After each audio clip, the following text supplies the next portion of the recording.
Hi friends, good evening. Evening పూట పిల్లలకి snacks చేయాలి అంటే పునుగులు చేయొచ్చు. చల్ల పునుగులు ఎలా చేయాలో చూద్దాం. ఫస్ట్ మనం చట్నీ ప్రిపేర్ చేసుకుందాం. పల్లీలు వేపుకున్నాను.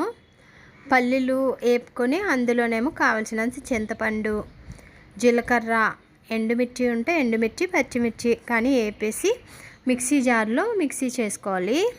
అవి నేను పచ్చిమిరపకాయలు తీసుకున్నాను అనమాట. పచ్చిమిరపకాయలు, జీలకర్ర నూనెలోని వేపిన తర్వాత మిక్సీ జార్లో వేసుకుంటున్నాను. అందులో తగినంత సాల్ట్ వేసుకొని వాటర్ యాడ్ చేసుకొని మిక్సీ చేసుకోవాలన్నమాట. అప్పుడు మిక్సీ చేసుకుంటే చట్నీ ప్రిపేర్ అవుతుంది. చూడండి, సాల్ట్ నేను తగినంత వేస్తున్నాను. చక్కగా ఈవినింగ్ పూట పిల్లలకి తినడానికి బాగుంటుంది. వాళ్ళు లేస్ ప్యాకెట్లు, కురుకురేలు అలాంటివి అడుగుతారు కదా, అవి కన్నా ఇవి ఇస్తే హెల్తీగా ఉంటుంది అనమాట. చట్నీ ప్రిపేర్ చేశాను కదా, ఆ తర్వాత నేను పిండి కలుపుకున్నాను. 4 గంటలు నానబెట్టుకోవాలన్నమాట. నేనేం పిండి తీసుకున్నాను అంటే బియ్యం పిండి, మినప్పప్పు కలిపి మిల్లాడించుకున్నాను.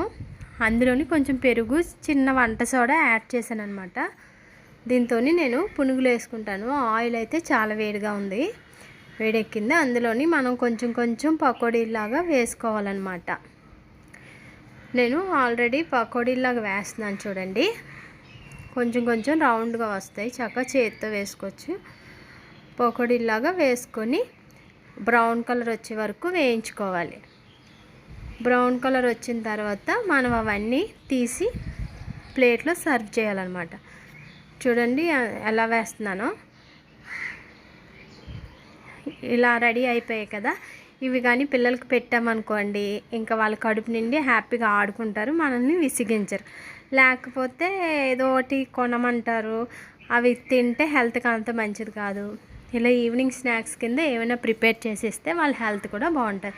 చూడండి, క్రిస్పీగా ఉంటాయి, లోపల కూడా ఇది మెత్తగా ఉంటుంది అన్నట్టు, పిల్లలకి నచ్చుతాయి. టేస్ట్ కూడా చాలా బాగుంటుంది. మీరు కూడా ఒకసారి ప్రిపేర్ చేయండి. ఈ వీడియో కనుక మీకు నచ్చినట్లయితే like and subscribe to my channel. నా పాత వీడియోలు ఒకసారి చెక్ చేయండి. ఈ వీడియో కనుక నచ్చినట్లయితే ఈ వీడియోని తప్పకుండా లైక్